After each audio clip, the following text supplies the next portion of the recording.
श्री अखिलेश यादव जी।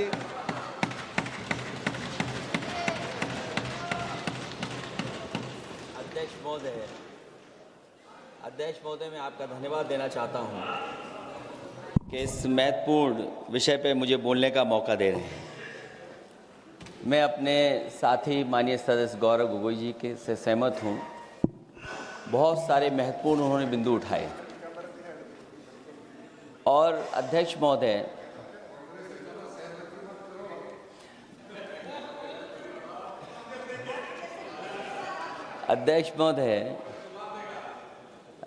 मुझसे ज़्यादा मेरे रिश्ते शायद हमारे विपक्ष के लोग ज़्यादा जान रहे हैं और जितना विपक्ष के लोग नज़र रखेंगे मैं समझता हूँ उतना रिश्ते और मजबूत हो जाएंगे।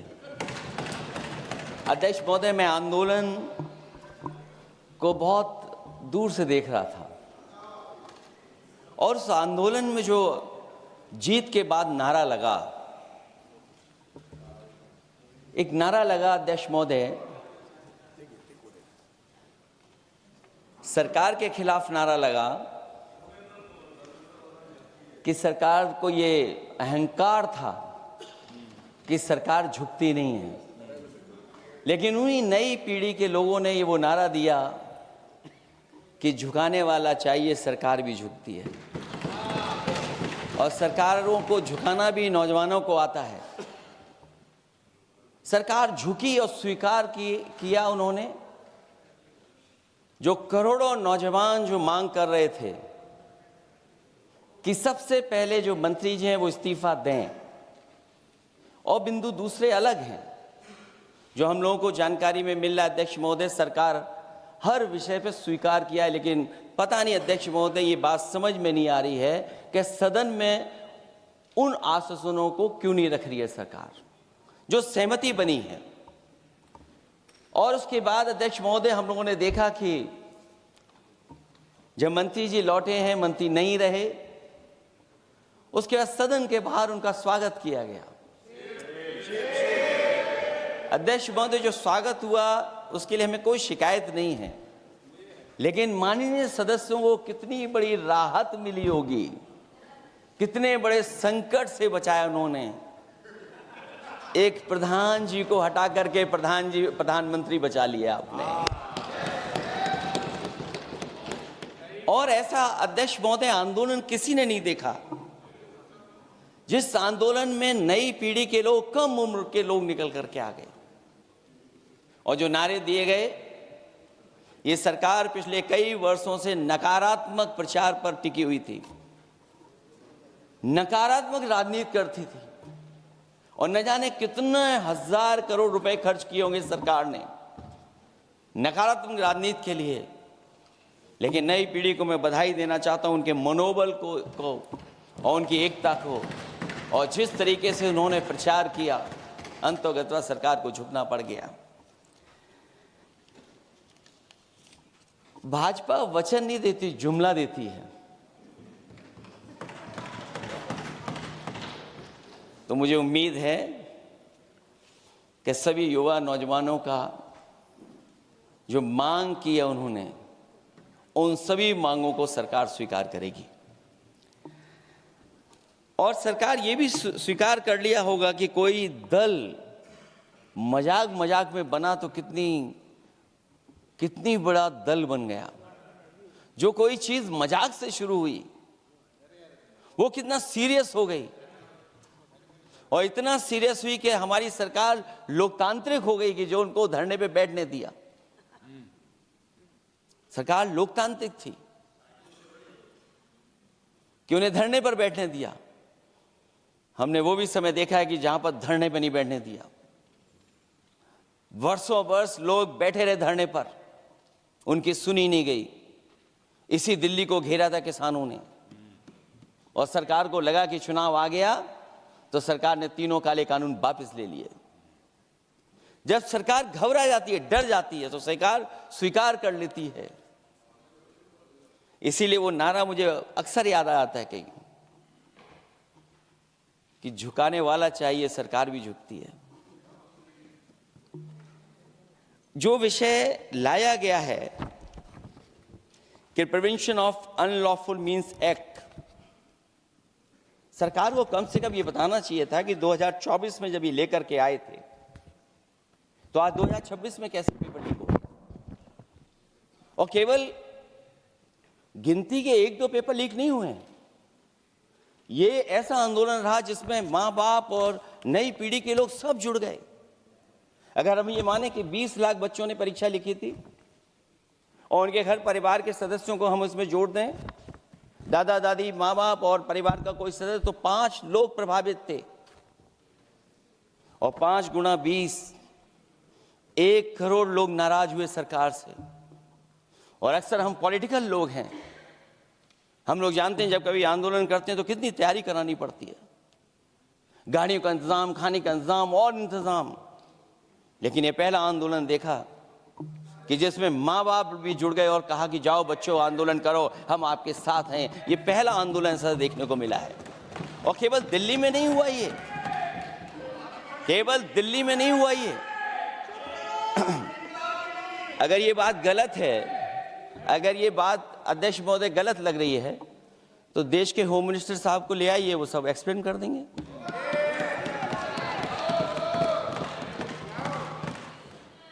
पहला आंदोलन जिसमें माँ बाप ने साथ दिया, क्योंकि परीक्षा से कितना दुखी हैं लोग। ये जो परीक्षाएं लीक हुई हैं, कई महीनों पहले ये किताब बना दी थी।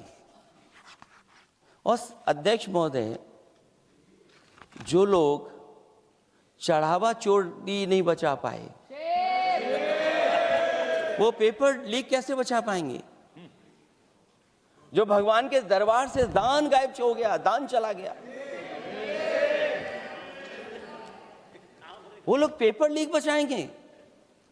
किस कानून को, जो कानून पहले बनाया उसी कानून का संशोधन करके लेकर आए हैं? किसकी आंखों में आप धूल झोंक रहे हैं? और अगर कानून से बच रहा होता तो भाजपा की 10 साल की सरकार में 20 परीक्षाएं कैसे लीक हो गई?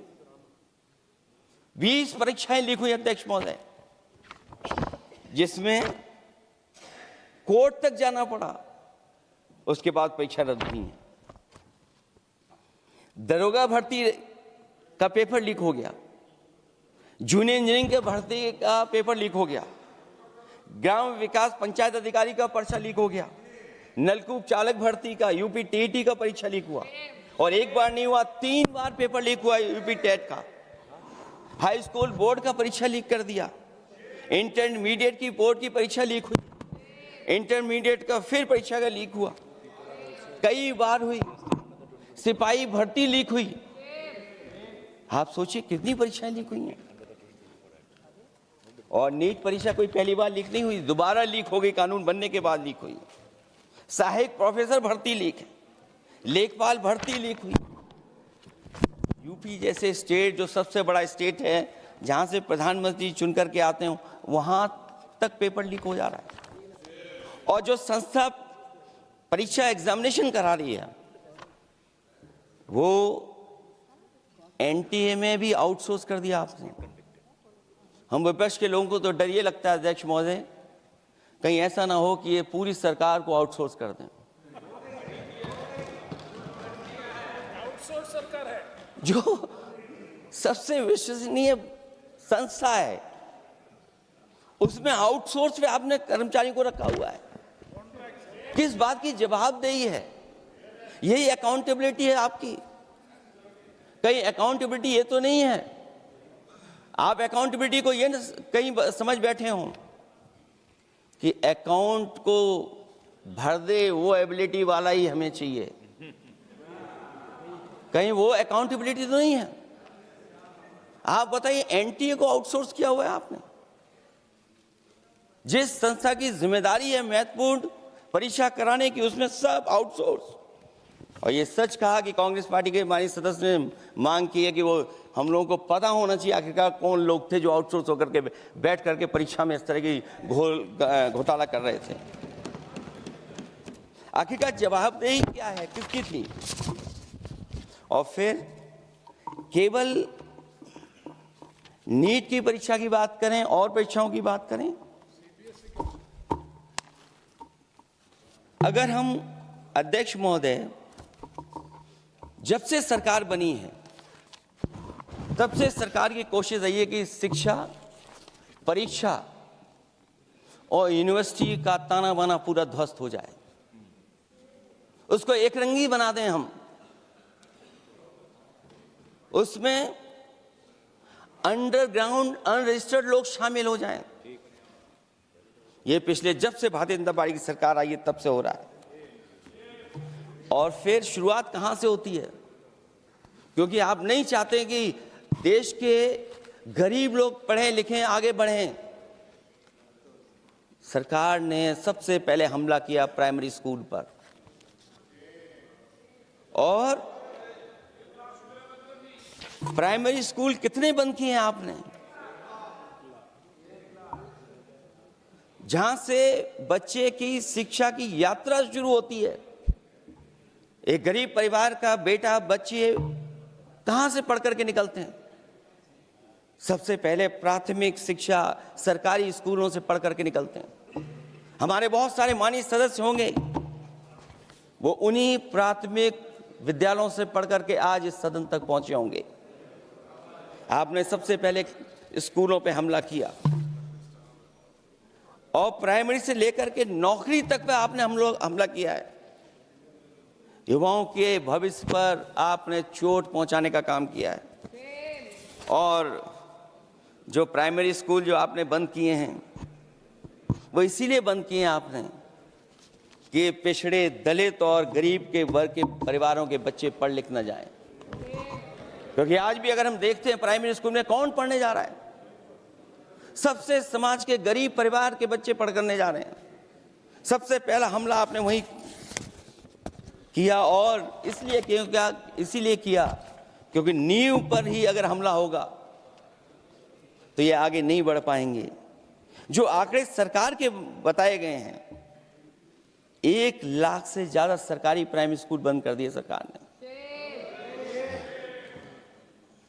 और अगर ये बात गलत है तो हमें उम्मीद है सरकार इस पर भी जवाब देगी। और अगर हम आंकड़े निकालें तो जो आंकड़े दिखाई दे रहे हैं, यूपी में सबसे ज्यादा प्राइमरी स्कूल बंद हुए हैं। और ये सरकार के आंकड़े हैं कि 7 लाख से ऊपर विद्यालय थे जो अब 6 लाख रह गए हैं। और यूपी में तो सबसे ज्यादा बंद हुए हैं। उत्तर प्रदेश में 26,386 सरकारी प्राइमरी स्कूल बंद कर दिए सरकार ने।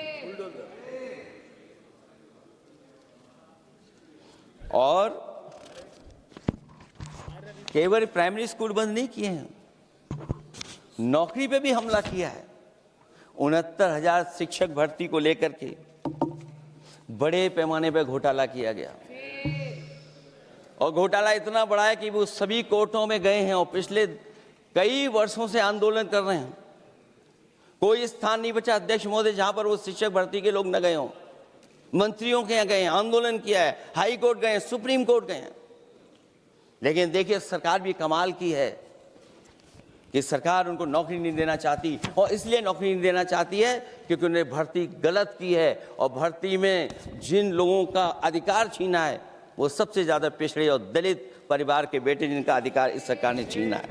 और ये अगर बात नहीं ठीक है तो हमें उम्मीद है कि सरकार इसका भी जवाब देगी।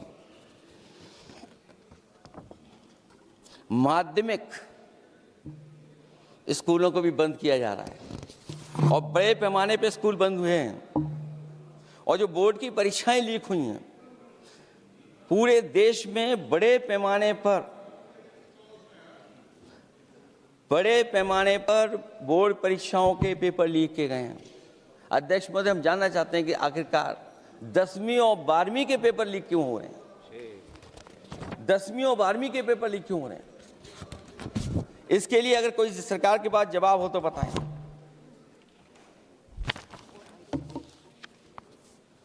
और जो बच्चियों ने जान दी है नीट की परीक्षा में, जब परीक्षा का पेपर लीक हो गया है, अध्यक्ष महोदय, मैं अपनी तरफ से, पार्टी की तरफ से और सभी की तरफ से उन्हें श्रद्धांजलि देता हूं। और हमें उम्मीद है कि सरकार उन बच्चों की मांग मानेगी जिन बच्चों ने ये शर्त रखी है कि उनके परिवार के लोगों को 1 करोड़ मुआवजा दिया जाए। जब उच्च शिक्षा में जिस तरीके से भर्ती हो रही है, अध्यक्ष महोदय, जो उच्च शिक्षा की भर्ती है उसमें जो अपॉइंटमेंट हो रहे हैं उनके बारे में तो क्या चर्चा करें कि जब संस्था पे सबसे ऊपर बैठा व्यक्ति ही अन्याय करेगा तो पूरी संस्था में अन्याय होगा। जब से ये सरकार आई है, जो बड़ी बड़ी संस्थाएं हैं उन सब संस्थाओं में एक रंगी लोगों को बैठा करके उन संस्थाओं को ध्वस्त करने का काम कर रहे हैं, और न केवल उन संस्थाओं को खराब कर रहे हैं बल्कि अध्यक्ष महोदय, उत्तर प्रदेश में एक स्वतंत्र सेनानी, उनके नाम पर यूनिवर्सिटी बनी, मौलाना जौहर यूनिवर्सिटी। यूनिवर्सिटी बनकर के तैयार हो गई। इन्होंने कोई सरकारी यूनिवर्सिटी नहीं बनाई, और अगर कोई प्राइवेट यूनिवर्सिटी बन भी गई है तो उसको भी हथौड़ा लेकर के तोड़ने की तैयारी कर रहे हैं ये लोग। ये नफरत की राजनीति कहां लेकर के पहुंचा देगी। और जब से बीजेपी की सरकार आई है तब से नफरत की राजनीति और दूसरे लोगों के साथ किस तरह का व्यवहार हो रहा है, उन्हें कहीं भी न्याय तक नहीं दिला पाई सरकार। और जब नौकरी की बात आ जाए तो अध्यक्ष महोदय, अग्निवीर भर्ती में भी जो हर साल में कितनी भर्ती होती थी, कभी 80,000 भर्ती हुआ करती थी, अब भर्ती केवल 10,000 हो पा रही है। आखिरकार अध्यक्ष महोदय, सरकार नौजवानों की पढ़ाई और नौकरी पे हमला क्यों कर रही है, और नौकरी पे हमला क्यों हो रहा है? जब आप ये कहते हैं कि हमारे नौजवान हमारी डेमोग्राफिक डिविडेंड बन करके आए हैं, कहीं यही नौजवान हमारी आपदा न बन जाए, इसके बारे में भी सरकार को सोचना चाहिए। और मैं ये जरूर कहना चाहता हूं कि अध्यक्ष महोदय, अगर शिक्षा अच्छी होगी, परीक्षा सच्ची होगी, तो तरक्की भी पक्की होगी। और ये तरक्की नहीं चाहते हैं, इसीलिए शिक्षा पर और परीक्षा पर हमला कर रहे हैं। मैं इन्हीं शब्दों के साथ अध्यक्ष महोदय आपका धन्यवाद देता हूं। और जो बिल लेकर के आए हैं आप, बिल तो 24 में भी लेकर के आए थे आप, जो 24 में बिल लेकर के आए तो उसके बाद नीट परीक्षा का पेपर लीक क्यों हो गया, ये आप बता देना मंत्री जी। आपको एक कानून बनाने के बाद दूसरा कानून बनाना पड़ रहा है, ये क्या वजह है? और आपको मंत्री जी का स्वागत इसलिए करना पड़ रहा है कि आपको संकट से बचा लिया। और अगर अखिलेश जी तो समाजवादी है। मैं पूछना चाहता हूं कि छात्रों का आंदोलन के बाद सरकार उनका बात सुन के पार्लियामेंट में बिल लेके आता है, ये अच्छा है, या जो आंदोलन होता है तो उसको कुचलने के लिए देश में इमरजेंसी लगा देता है, वो अच्छा? आप बता दीजिए।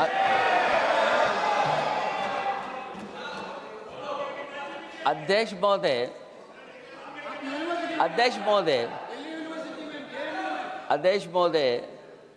मैं इमरजेंसी को तो नहीं देखा हूँ, लेकिन इमरजेंसी में क्या क्या हुआ है वो अभी दिल्ली की राजधानी में भी देखने को मिल गया है।